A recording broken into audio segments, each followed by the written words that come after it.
देखिए, आपको अवगत कराना चाहूँगा कि जो साइबर क्राइम का एक हमारे जो डीजीपी सर हैं उनकी नेतृत्व में एक अभियान चल रहा है।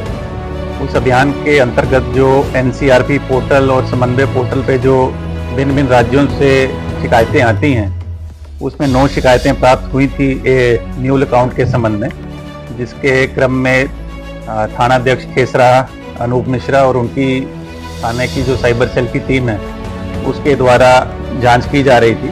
और इस प्राप्त रिपोर्टों की जब जांच की गई तो पता चला कि 2024 और 25 में एनसीआरपी एवं समन्वय पोर्टल पर जो अभियुक्त जिसको आज गिरफ्तार करके जेल भेजा जा रहा है उसके विरुद्ध भिन्न भिन्न राज्यों से कुल 9 साइबर फ्रॉड के संबंध में शिकायतें दर्ज हुई थी। और उसी जांच के क्रम में म्यूल खाते का भी पता चला और ये पता चला कि ये एक बड़ा फ्रॉड नेटवर्क है जिसने 15 करोड़ से भी अधिक की साइबर फ्रॉड किया है। और उसमें से जो ऑनलाइन फाइनेंशियल फ्रॉड हुआ है और जो म्यूल खाता अभियुक्त का मिला है उसमें 24,230 रुपये इस खाते में भी आए थे, जिसका उपयोग इसने अपने निजी खर्चों में किया।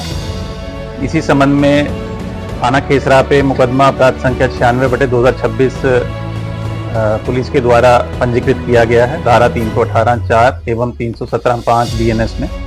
और आज 14 जुलाई को एक अभियुक्त जिसका नाम नसीम अहमद पुत्र औसाफ अहमद निवासी थाना खेसरा, उम्र करीब 20 वर्ष है इसको आज जेल भेजा जा रहा है। पूछताछ में इसने बताया है कि कैसे ये ऑनलाइन गेमिंग ऐप के माध्यम से साइबर फ्रॉड करके अपने इसके 6 खाते थे, जिसमें से यूनियन बैंक में, अर्बन कोऑपरेटिव बैंक में, पीएनबी में, एक्सिस बैंक में, एसबीआई में और इंडियन पोस्ट पेमेंट्स बैंक में इसने खाते खुलवा रखे थे।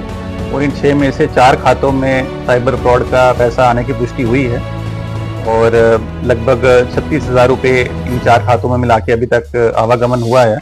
और बाकी अभी प्रिलिमिनरी इन्वेस्टिगेशन में जो अमाउंट है लगभग 14 लाख की पिछले 1 साल में आदान प्रदान इन खातों में हुआ है। अन्य जो चीज़ें बरामद हुई हैं उसमें 2 मोबाइल फ़ोन है, जिसमें से एक आईफोन है और दूसरा वीवो कंपनी का फ़ोन है। एक लैपटॉप भी मिला है एचपी कंपनी का, जिसका साइबर फ्रॉड में इस्तेमाल किया जाता था।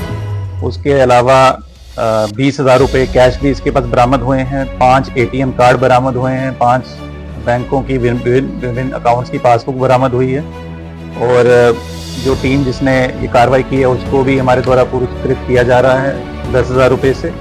और इसके साथ मैं ये भी आपके और मीडिया के माध्यम से अपील करना चाहूँगा कि क्योंकि हमारा जनपद एक सीमावर्ती जनपद है और साइबर फ्रॉड का जो ऑनलाइन आजकल फ्रॉड हो रहे हैं उनका खतरा एकदम बढ़ा रहता है, इसीलिए समय समय पर हर प्रत्येक सप्ताह भी जागरूकता कार्यक्रम चल ही रहे हैं। तो 2 टाइप का हमारे सामने यहाँ एक चुनौती है। कभी कभी धोखे से भी कोई फर्जी अपना आई कार्ड बता के, सरकारी कर्मचारी बता के या किसी बैंक का कर्मचारी बता के लोगों से केवाईसी की जानकारी ली जा रही है और उनके नाम पे खाते खोल के ये गेमिंग ऐप और बाकी दूसरे मैलवेयर के माध्यम से साइबर फ्रॉड हो रहा है।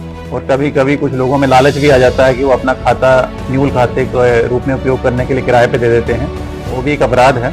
आने वाले दिनों में भी ये पुलिस के द्वारा जो चेकिंग हो रही है, म्यूल अकाउंट्स हों, चाहे सस्पेक्ट एटीएम लोकेशन हों, कोई भी ऐसे सस्पेक्ट मोबाइल लोकेशन हों, उस पर भी अभियान कंटिन्यूसली चल रहा है। चाहे वो जनपदीय साइबर सेल हो, जनपदीय साइबर थाना हो या प्रत्येक थाने पे जो साइबर सेल स्थापित किए गए उनके द्वारा।